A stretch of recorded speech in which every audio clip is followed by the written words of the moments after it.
It's Mr. Seán O Súilleabháin from Ballinamore, County Leitrim, but originally from North Longford. And what I'm going to talk about today is about the language we speak in Leitrim, or I suppose more appropriately you'd call it the language or the English we speak in Leitrim. Now that differences in pronunciation and the words we use is not confined to Leitrim. Kind of the general Leitrim, Longford, Roscommon, Cavan area, we'd use much the same words and phrases. Now I'd say we used to use, to a great extent, this is all becoming standardised and people are not just using the same pronunciation they used, or maybe not using the same words as they used. Sometimes it becomes maybe polite not to use particular pronunciations, even in saying names and surnames. My own name, Sullivan, they'd say nowadays, but it was Sullivan in English in my young days. And Sullivan was a very polite sort of form of it that you wouldn't really use. Now it's worked the other way. You wouldn't really some people would think it not right, more or less, to say Sullivan. And I'm talking about in English rather than just O Súilleabháin. So this has happened with a lot of the words that we used to pronounce in a certain way around Leitrim here. And, but they're still there, and some of the words are in use as well. Now, where all of this starts, why did we have a different way of saying a word, or use a different word than they did maybe in Cork or Kerry or wherever, or indeed in standard English? Well, you have to go back really to when Irish was, 200 years ago, there was nothing except the Irish language, and people started learning English. And they weren't going to school, that's the strange thing about it. I mean, they were learning it through head schoolmasters who were native speakers, native Irish speakers themselves, but had come to the belief that this language shouldn't be nearly spoken anymore, and they started teaching English to a small number that were learning it, and they went home and tried to transfer it to the other members of the family. So what you got is this: the teacher, who would be an Irish speaker, would say, Shinian Yog, and that's the wind, and he'd say, that's the winda. Shinian Orlar, that's the floor. On Doris, Shinny and Doris, that's the doer. And those are the pronunciations that the person, it was always a man, the head schoolmasters at that time are all male. That was the pronunciation he had, or he got from wherever he picked up his English. It might be from a book, in which case the pronunciation, it might be his own pronunciation, but it was doer and floor. And those pronunciations remain, and still remain, and a lot of people will still use them. But unfortunately, when we were going to school, even in my days going to school, if you said the doer at school, you were, well, reprimanded at least, and you might even get a bit of a slap. And so we came to believe that you shouldn't use those pronunciations. And equally with words, there was words that were in common use, but because they weren't in the English dictionary, the teacher didn't really want to know about them. Now, to look at some of those words, there were a lot of them, and there was two aspects to it really. One was the way you pronounced the word, and the other was actual words that either came from Irish, from the Gaeilge, and remained in use, or that were from Old English, the English that was there, say, 200 years ago, and has changed since. So I'm going to look at first the pronunciation aspect of the thing. Of the way we pronounce words, say, in Leitrim, Longford and so on, is if you take the letter S, there was a very pronounced difference between the way standard English and the way we used it. Say, particularly when it came with another consonant, like ST, stop, start, stick. And it didn't matter really where the S and the T came. It could be at the front of a word, like stop, start. It could be at the end of a word, like the lash man standing, the post office. Your fist, for example, justice. And that ST sound, st, as if there was a H between the S and the T, that was very consistent throughout to the way we pronounced words. Equally with S and L, slip, slide. Going to Sligo, even in a place name, it wasn't Sligo, it was Sligo. Sling, slap, to give a child a slap. Slop. So S and L.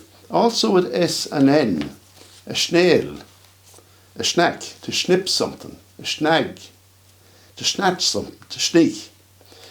So SL, SN, ST, you had that very distinct H sound in it that isn't now in certainly in standard English.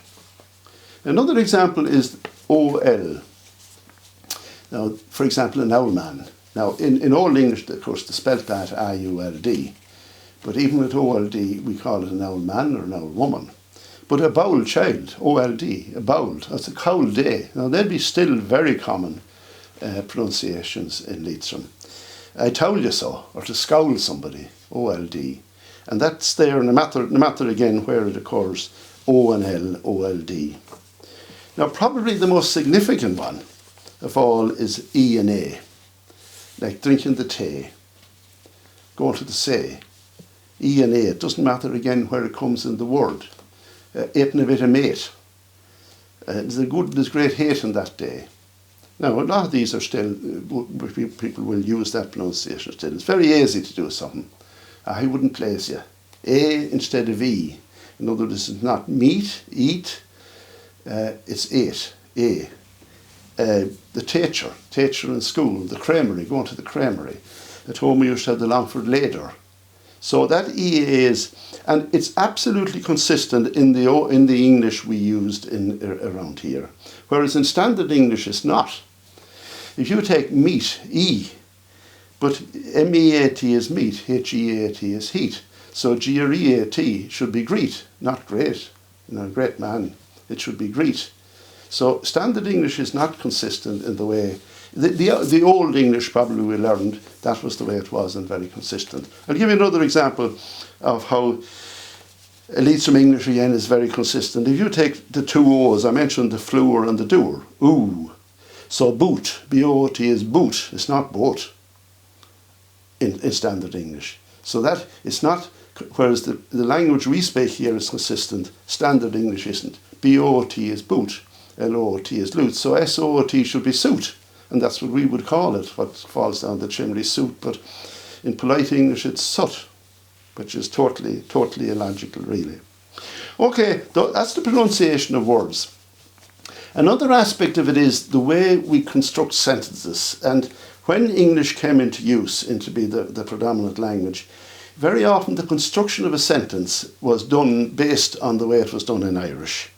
So just to give you a few examples, well, of course, one obvious one that we still use a lot is he be's here every day, or he be's here every morning. Be in Seán seo. That would be a direct use of the Irish word be in Seán seo. There was a man here yesterday. Now, an English person wouldn't say that. There was a man here yesterday. He would say a man was here yesterday or whatever. Because in Irish we would say bhí fear anseo inné. There was a man. In other words, it starts with the verb. Another good example we would say I'm after breaking a cup. Now, an English person would say I've just broken a cup. But we'd say I'm after breaking a cup. Tá me tar éis cup an a bhrisise. A direct kind of use of the construction of the order of words, nouns and verb in the Irish language. There are many examples of that, like he broke the window on me. An English person would say he's just broken my window, whereas traditionally we'd say he broke the window on me. Now an English person would think if he broke the window on me that he lifted it up and then slapped down the person. But it comes from the Irish, you see, bhrisí an fuinneog an inneog orm, bhrisí an inneog orm. He broke the window on me. Have you your coat on you? Well, the coat ort. You know, it's not, do you have your coat on? You know, we would say, have you your coat on you? Well, the coat ort. Another very commonly used one, they're still around here, would say, they're not very great. They're not great with the Murphys. Níl siad mór though. They're not great with. They're not, the two of them aren't great. Níl an bhirteach ó mór le chéile. Directly coming from the Irish, that they're not from the word great. More being big or great. Another example would be to fell out with each other. In Irish it's hit siad amach le chéile. Now that wouldn't be to fall out, it would mean a different meaning in English really, and in standard English. Another example was, they might say, she's always given out. Tá siad a gcónaí a torch amach, because that's what it would be in Irish, a torch amach, whereas given out in English it wouldn't make a lot of sense, but it does to us because, and it comes as a direct translation from how we'd have said it in Irish, being she'd torchimach Glenakela. Another typical thing with the English language that we speak in Leitrim, again, is the use of superlatives or words or adjectives particularly that are direct opposite to what you would think. We'd say, God, that's an gorgeous day, meaning it's a great day, a lovely day. Whereas odious in the dictionary, the English dictionary, has the very opposite meaning. We'd also say, God, he's a horrible nice man. And again, it doesn't seem to fit, but that's the way we would use it. It's just that sort of a... there was a fierce match last Sunday. In other words, it was a great game. Whereas another person might think, God, or an English person would think it must have been an awful match altogether. It was a fierce match. Great game. Okay, that's the construction of words based on the way they were constructed in Irish, and when they were Honig and Bearless Jock, Lanham or Leishan, the construction remained as it was in Irish. Now, the big thing, I suppose, here in this part of the country is the use of words that were, some of them originally Irish, some of them Old English, and they continued in use. A lot of them that are gone completely even out of the English dictionary, out of the standard dictionaries today. Now, I take some that are descriptive words of people, of men first. You'd say about somebody, he's a right brawl. Now, brawl, that's a very common word around here, right brawl. Bral would be an Irish word. He's a bit of a gom, G for the M, that's in the Irish dictionary, bit of a gom. He's a fierce haverl. Now that would be an English word, a Scottish word, I believe, more so than English. A right haverl, very common word in this part of the country. There's some of them we don't know. Níl sagan, Cas O'Donoghue, for example, he's a bit of a lug. I just don't know where that. It isn't Irish, I wouldn't think anyway. And another one that they used to use particularly in Longford, you were some quilt. Now that's probably just to make you up one, but very common one. There are stronger terms then sometimes to use about people. He's a right cur. Now a cur is an English word, and a cur is a sort of a mongrel dog or a kind of a doubtful origin. So a right cur, that's very much an English one. Another one we use is, he's an awful git. Now the word in English is a git, G-I-T, but we would have always said that he's an awful git. And that's still very much in use. Ones that we don't know where they come from in the same vein would be a lachico. And he's a fierce lachico. Don't know where that comes from at all. But the real great one in this part of the country for a real bad article of a fellow altogether is, he's a right nuck.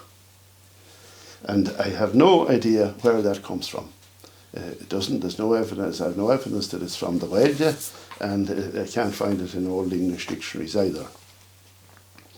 Now, there's a lot of terms used for children, kind of terms of endearment, really, or children that would be a little bit giddy and that, and there would be polite words. For example, you're a right little ceolán.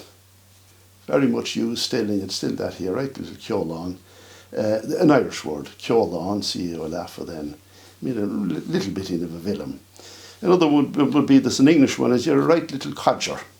You still hear that one common enough, codger, very much an English word. A little galoot. I'm not sure where that one comes from, a galoot. It's not Irish anyway. A bit of a kinat, C-N-A-T, now that's an Irish word, sin fochel in Gaeilge. Or a right little scut. So there are a lot of words like that that would be used for children. Now, talking about women, there would be ones that would be kind of more specific to women. She's a right targer. Now, right targer, don't know where it comes from. She's a right strap. Now, that one is definitely Irish for striapach. Another one that is used, particularly in relation to women, I don't know why, but a big hushing of a woman. Now, I believe that came from, there was an English regiment of soldiers called the Hessians, and they were in Longford at one time, and very big apparently in stature, and it became known as Hessians or Hussians. But why it was used only in relation to women, I don't know. I never heard of a big hushing of a man. She's a right clot. Now, a clot is an English word, an untidy person, or not the tidiest anyway. Now, other examples of very common words to this day, say, around here you'd say if you're going visiting, you're going in your céilí. Obviously an Irish word, but peculiarly enough, Nietzsche little style go Mara. They don't use it in the Gaeltacht areas at all. Certainly in Connacht, more so in Ulster, all right. But they nearly wouldn't know what you're talking about. I heard a man here who came in the 20s, a native speaker, and he's dead now, and somebody said, I'm going to my céilí, and I brought him, and he thought he was going to a dance, to a céilí. But it's used for a dance as well, or for Irish dance music, céilí music, but going in your céilí, a very common word here, nearly no other word for it. Another example, another word is, say, a kesh. We used to build a kesh in the bog to get over a gripe. Built maybe with sticks and that. A bridge, really, a kesh. And that is in use in place names like, for example, Kesh Carrigan, which is a bridge, or a form of a bridge. Me old brogues, your shoes, obviously from brogue, old brogues, very common word used here to say me old brogues. Another word we use is, we had some, well, great crack. I mean, crack is used everywhere in Ireland, but around here we'd say we had great cant. Great fun, or great cant, or great crack. Cant, that would be very much an Irish word. The kesh, obviously, is an Irish word as well. The Irish ones now I'm talking about particularly here, a kitdog. The person that used the left hand is a kitdog. And a kitdog, my father used to have a phrase, if somebody had a job that there wasn't much to, or you said, what is he making, or in a factory, he'd say, he's making thimbles for kitdogs. So that would be making a very rare sort of a job. Kippings, collecting kippings for the fire. An Irish word, sticks or bits of sticks to light the fire. Shut your clob, shut your mouth, your clob. An Irish word as well, clob. I was all clobber. If you were outside and doing dirty work and come in and your clothes are all dirty, all clobber. Clobber, very much an Irish word as well. Hit him at clout, or hit him at clout. Clouta is an Irish word, but it's actually an English word as well, C-L-O-U-T. But clouta is an Irish word, probably more likely got from the Irish rather than the English. There were clownies, people who would be friendly or seem to be related. There were clownies, a very common word, and that comes from the Irish word clownish, which is a wedding or a marriage. So they were related by marriage. If they were clownies, they were related by marriage. A crig me little toe. And that would be in the days when you went barefoot to school, as you come home and say, oh God, I crig me little toe. Crig. And that would be an Irish word, C-N-I-O-G, but like in parts of the Gaeltacht areas, the N is pronounced an R, like Manaw is pronounced Mara, so Cnig is pronounced Crig, so I crig my little toe. Talking about the weather, you'd say a damp old day, a draughty old day. Draughty, an Irish word. Damp, wet old day, miserable sort of a day. Another one for a type of day was a hashky day. Now, there'd be wind and rain with a hashky day, tashke, an Irish word as well. English words like, for example, I took the Figeri and when I went to town, I took the Figeri and headed for the town. Figeri is an old English word, again, you wouldn't find it in use now. One that is very common, and we can't think of any other word for using it, a description of it, is a hate. Divil a hate on him. Not a hate on him. I didn't do a hate all day. Peculiarly, a very common word in all a broad area around here, but where it comes from, I don't know. It's not Irish that I know of. I think it's probably Old English or Scottish, from what I can gather. There's two words that were in very common use in my young days, gossans. For boys and girls, gossans and gahalas. Now, gossans is still very much, use that very much still, crowd of gossans. But peculiarly, the girl version of it, the gahalas, has gone completely nearly out of use. Even in my home area, I don't hear it much at all. But we always said, come from school, the gossans and the gahalas. Both Irish words, of course, garson and garchala would be an Irish word for girl. But peculiarly in Connemara, they say garson, the gossor, for both boys and girls, for children as well. Now, just a couple more very common words. Two of the most common words that we have and still in use, and nearly no other word for them, is the grape. How would you do farm work without the grape? And the peculiar thing is that when you go past a few other counties around here, they don't know what a grape is. It was in use in Kerry because in Until Lánach by Tomás O'Crehon, he talks about a grape. But in a lot of the country, they wouldn't know what a grape was. In Galway, I was astonished to hear them years ago when I went there first, calling it a four-pronged fork. But a grape is a grape to us. It's a Scottish word, I'm told. And the other one, very common around here, is the grape. I mean, there's no other word for a grape, the ditch and the grape. But peculiarly to us, it's not known around Ireland at all. There's a lot of places where they wouldn't know what you're talking about if you talked about falling in the grape. So those are just some of the words. I started kind of jotting them down years and years ago. I think the first thing that brought it home to me was when I went to work in Dublin 50 years ago. And I remember being with a crowd of Tipperary fellas in a flat very, very shortly after me there. And I said, oh God, I must put on my tag coat. And they said, what? Tag coat? Oh, yeah, my tag coat. And they didn't really know what I was talking about. And they said, that's your jacket. Jesus, I never heard that before. I thought, a jacket to me was you'd say a leather jacket if you had a leather jacket. Or there was leather jackets, worms as well, but I never heard it called a jacket. There was only one word for it around here, was the tag coat. Now, very few people wear a tag coat now. You'd be wearing a suit, would be the trousers, and the tag top was the tag coat. But it brought home to me that, God, there are words there that that others don't understand, and that was kind of news to me. And I started jotting them down, scribbling them down, and the end product of it was that a couple of years ago I did this book, Under the Thatch. It's out of print now, but you could get it in libraries. And at the end of that book, there's about 360 words that were very common, some still common, like the grape and the gripe, but some less common, like you never hear the tag coat nearly now. But that book has about 360 words in the back of it that come from about half of them, about 50%, Tabanshid and Gaeilge, and the other half come from, I suppose, Old English, but very much gone out of use now, or certainly out of standard English. So, Sinna bhfuil agam, tá sól go company sibh taine bheas agus gur míle maithagaí.